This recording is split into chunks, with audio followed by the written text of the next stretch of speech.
आत्याबाई, बाहेर शंभू आलाय.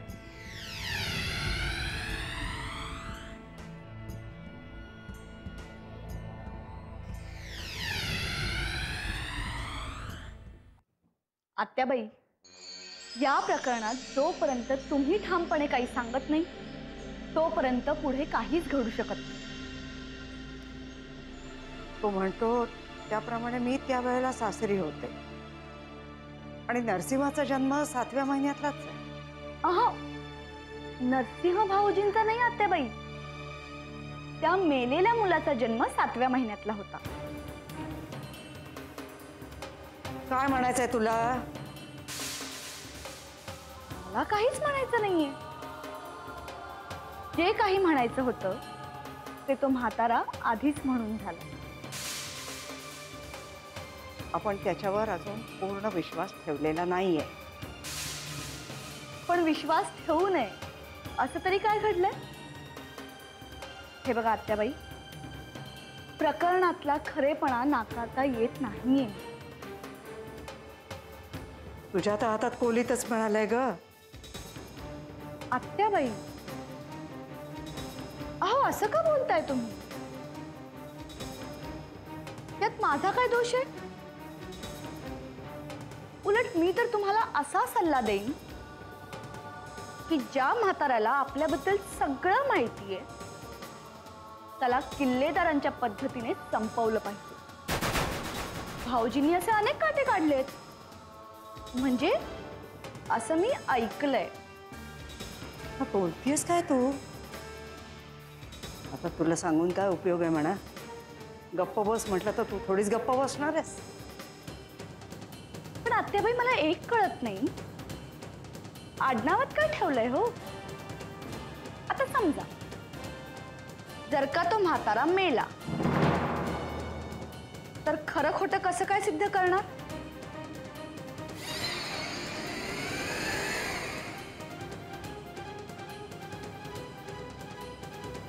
नक्की काय म्हणायचंय बाई तुला? आता हेच बघा ना, परशू भाऊजी त्या म्हाताऱ्याला घेऊन कुठेतरी बाहेर गेले. आता त्यांचा काय भरोसा?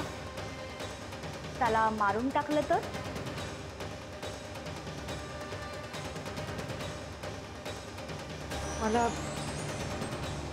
मला नरसिंहाशी बोललं पाहिजे. वाटलं तर मी येऊ का तुमच्या बरोबर? नाही, काही गरज नाहीये.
का रे, काय झालं?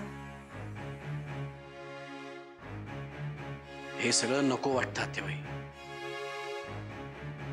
इतके वर्ष ज्या स्पर्शासाठी आसुसलेलो असायचो याचं आता ओझं वाटतं. नको रे असं पर्क करूस मला. तुझी आई नसले मी तरी माझ्या रक्ताचं पाणी करून वाढवलंय मी तुला. पण वाढवताना भावना हीच होती ना की किल्लेदारांचा वारस वाढवतेस.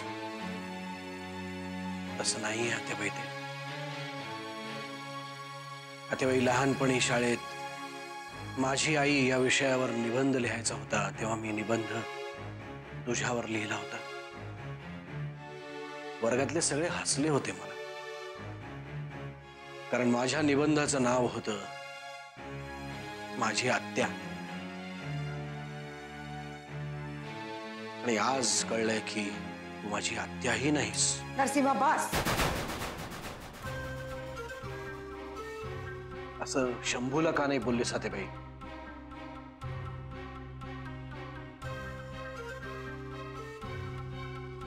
त्याला का नाही थांबवलं तुम्ही? तो कोणी माझ्या रक्ताचा नातेवाईक नव्हता थांबवायला. मीही नाहीये आतेबाई. आयुष्याच्या मध्यावर आल्यावर कळतंय की आपण जे आहोत असं आपल्याला वाटत होतं ते आपण नाहीच. आता कसं जगायचं आतेबाई? नरसिंहा, अरे कमी प्रश्न आहेत का आपल्या पुढे? आता आणखी नवीन प्रश्न नको निर्माण करूस. पण या प्रश्नानं खूप मोठी दरी निर्माण केली आतेबाई. प्रत्येक नातं अत्यंत भेसूर पद्धतीनं समोर येत आहे माझ्या. तरी तू माझा मुलगाच आहेस. आणि एक लक्षात ठेव, शंभूचा शब्द म्हणजे काही भवानीमाईचं भाकीत नाहीये. त्या भवानीमाईचं भाकीत सुद्धा तपासून आलीसच की तू. तुला कोणी सांगितलं? हे कोणी सांगण्याची काय गरज आहे आतेबाई? माझ्या मागे हे सगळं होतच राहणार आता, त्यामुळे मी फार लक्ष नाही देत त्याकडे. अरे पण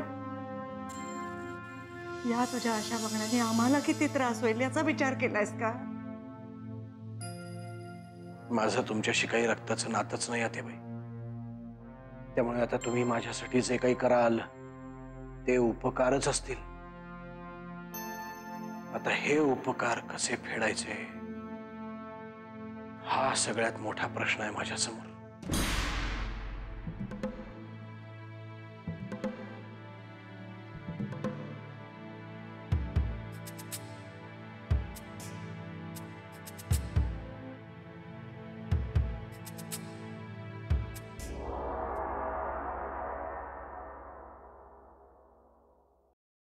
अरे वा, हा एवढा नाश्ता कोणासाठी घेऊन चाललीये? अगं आता आपण कोण आहोत, आपला नवरा कोण आहे हे तरी बघ. आपण काय खातोय ते सगळं आपल्या खिशाला परवडेल का याचा तरी विचार कर. अच्छा, म्हणजे तू आता तुझी परिस्थिती स्वीकारलीयस का? तुझ्या नवऱ्याची या घरातली लायकी कळल्यापासून तूही आता मोलकरणीसारखी वागायला लागलीयस? बरं, नाही असं असेल तर ठीक आहे, तू जा नाश्ता देऊन ये आणि ते झालं ना की येऊन माझी खोली झाड.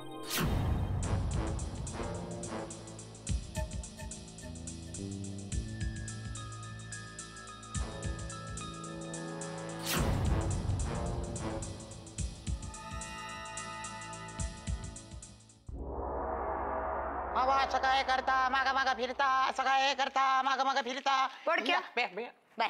बाय बाय ए बाय बाय. काय बाय काय ग ए बाय? अगं घरातून बाहेर जाणारी माणसं बाय म्हणतात. तू तर पार गोचिडीवाणी चिकटून बसलीस या घराला. बोडक्या, ही गोचिड घराला नाही घरातल्या माणसांना चिकटली, त्यामुळे आता मी निघाले रमावतीला. बाय. ए ए ए अगं काय बोलतीस रमावतीला? हे बघ, उगा काहीतरी करायला जाशील आणि काहीतरी चित्र होऊन बसायचं. समधी किल्लेदार मंडळी तिथंच आहेत, तुला चिकटवून टाकतील रमावतीतच कायमचं. काय बी असू देत, आणि आता मला तिथं गेल्याशिवाय चैन नाही पडणार बघ. अरे ती आईल्या बाई काय उगाच चिकटून राहणार आहे का तिथं इतके दिवस? नाही नाही, मी जाते बघते काय झालंय. ए सुगंधे माझा ऐक नीट विचार कर. हे बघ, आपण आहे ना ह्या मोठ्या माणसांच्या वादात नको पडायला. हा बाजीराव बोडके, हा या मोठ्या माणसांच्या वादात आपण आधीच पडलोय. आता फक्त एवढंच बघायचंय की मोठी माणसं आपल्याला जड जात आहेत का आपण त्यांना. जाते मी. हे सुगंधी असं काय करते? अगं नीट विचार कर ना. अगं तू तिथं गेल्यावर मी इथं काय करणार ना? मी एकटाच उरणार इथं. हा, तुझं तू बघ की मग काय करायचं ते. मला काय विचारतो? जाऊ दे बाबा मला. ए जाऊ दे बाबा. काय पाहिलं तुझ्या सांगण्यावरून आलो इथं. गावची नाटकं सोडून पिक्चर मध्ये काम करायला. त्याचं काय असं वाऱ्यावर सोडून जातीस होय? बाजीराव बोडके, अहो एवढं मोठं घर आहे, काय पण करा की. मी चालले माझ्या नवऱ्याला भेटायला आणि तिथं काय चाललंय ते बघायला. मला जाऊ दे, उगाच मला अडवू नको. मी चालले, बाय. सुगंधे,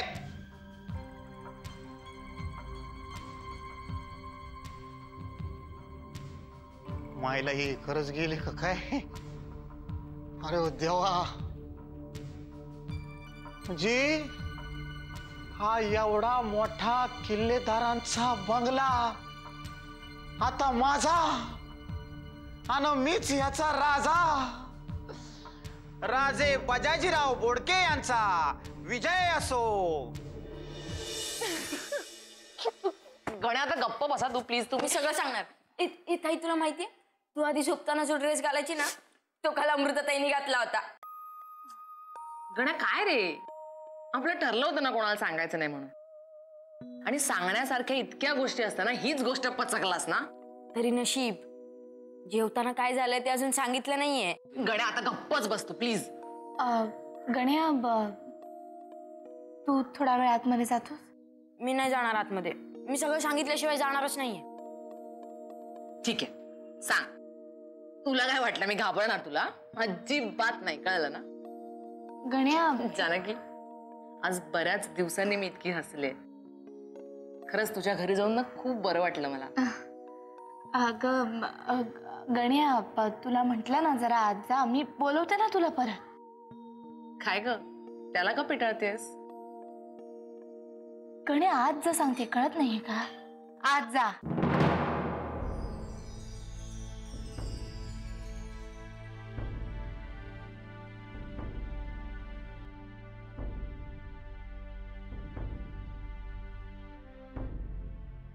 जानकी, काय का काही प्रॉब्लेम झालाय?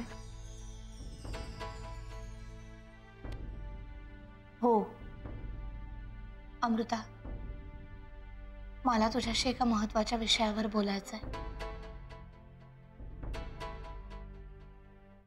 बोल ना. अमृता,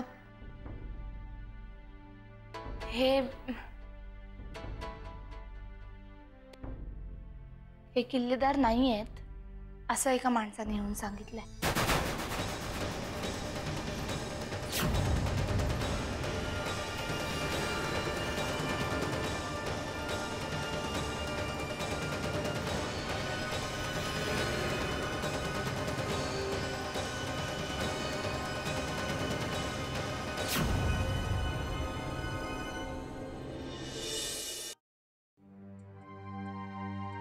तुम्हाला हे सगळं कळलं असेल वागणे? होय साहेब. काय मत आहे मग तुमचं? काहीही मत व्यक्त करावं असं मला वाटत नाही. का? प्रकरण तितकं महत्वाचं वाटत नाही का तुम्हाला? तसं नाही साहेब, माझ्या दृष्टीने तुम्ही महत्वाचे आहात. पण मी कुठे राहिलोय वाकणे? माझं आडनाव सुद्धा माझ्या सोबत नाही आहे. हजारो कार्यकर्ते तुमच्यावर प्रेम करतात ते तुमच्या कर्तृत्वामुळे, तुमच्या आडनावामुळे नाही साहेब. ते तुमच्यासारखे काही निष्ठावान. पण सामान्यांचं काय? विशेषतः रमावतीच्या माझ्या मतदारांचं काय?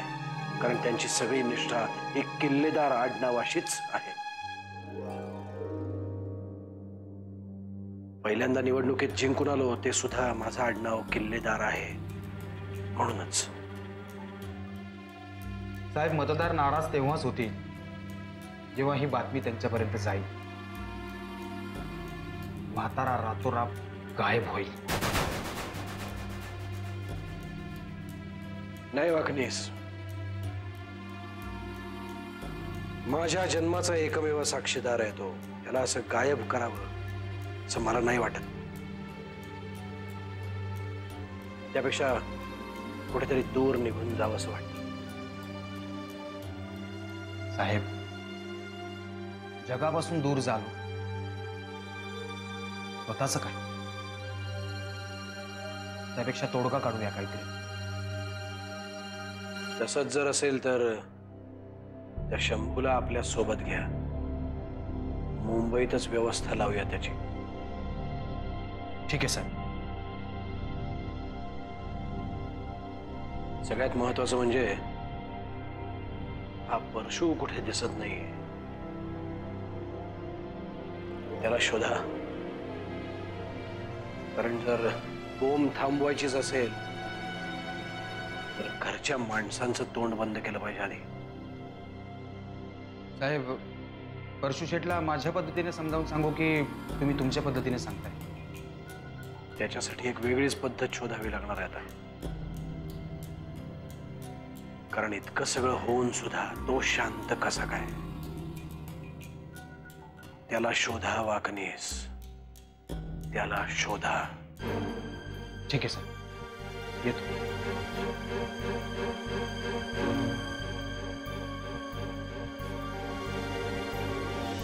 बोल ना, काय बोलायचंय तुला ते. आत्याबाई, आपण लवकरात लवकर निर्णय घ्यायला हवा. खरं तर आपण सगळ्यांनी मिळून काहीतरी केलं पाहिजे. या घरात यापूर्वी असे अनेक प्रसंग येऊन गेले. सुमित्राचा अशा पद्धतीचा मृत्यू, अमृताचा अपघात. यावेळी एवढा उत्साह नव्हता तुला.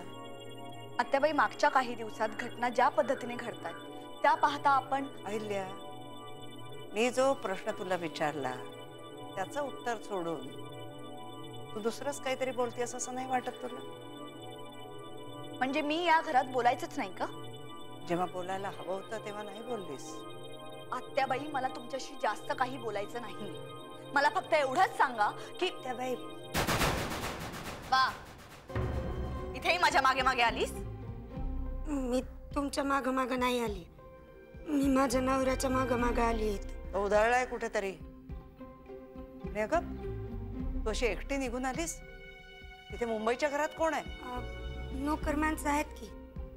किल्लेदारांचा खानदानी वाडा आहे हा. तू इथे कशी आलीस? किल्लेदारांच्या सुनांना किल्लेदारांच्या वाड्यात द्यायला मनाई आहे का? स्वतःला किल्लेदारांची सून म्हणून घेताना लाज नाही वाटत तुला? आत्याबाई, हिला काहीतरी बोला. अगं पण इतके दिवस हिची बाजू घेऊन तूच भांडत होतीस ना आमच्याशी. मग आता एकदम काय झालं? या सगळ्यावर आपण नंतर बोलू आत्याबाई. आधी हिला इथून हकलवून द्या. मला काही महत्वाचं बोलायचं. बरं झालं ना तू आलीस ते. तिला काही महत्वाचं बोलायचंय, बोल हिच्याशी. काय बोलायचंय? गबगा, चालती हो इथून आणि स्वतःच्या लायकीप्रमाणे वा. मोलकण कुठली. अमृता, घरामध्ये नक्की काय चालू आहे ना, मला खरंच काही सुचत नाही. घरात एवढं सगळं झालं आणि मी मला अमृता, अगं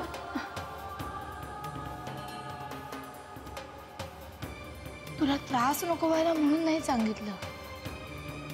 मला माहिती होतं तुला धक्का नाही बसेल. जाणे, मला धक्का नाही बसला, मला राग आलाय. फालतू गोष्टींसाठी लोकांकडे किती वेळ असतो ना.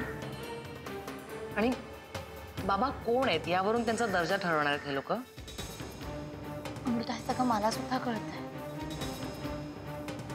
मला तर ना या सगळ्यामध्ये काहीतरी काळं बेरं असल्याचा संशय येतो.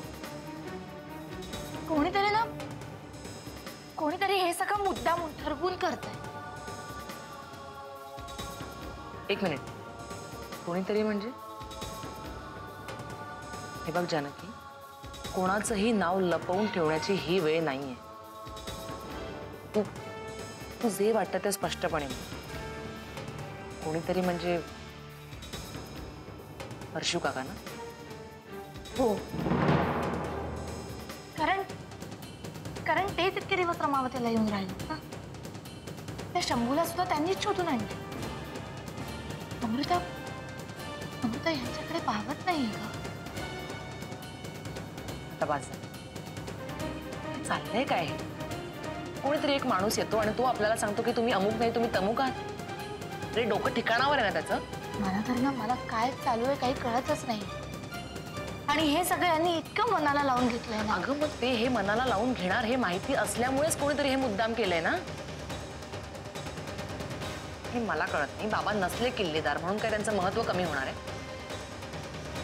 आणि बाबा जर किल्लेदार नसतील ना तर मीही किल्लेदार नाही. फक्त काय प्रश्नच संपला. प्रश्न आपल्यापुरता केव्हाच संपलाय अमृता. कारण आपण ह्यांना महत्व देतो, ह्यांच्या आडनावाला नाही.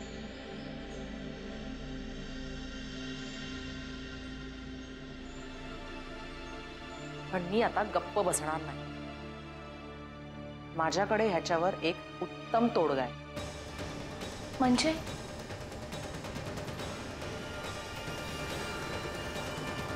तू आता फक्त बघ मी काय करते ते.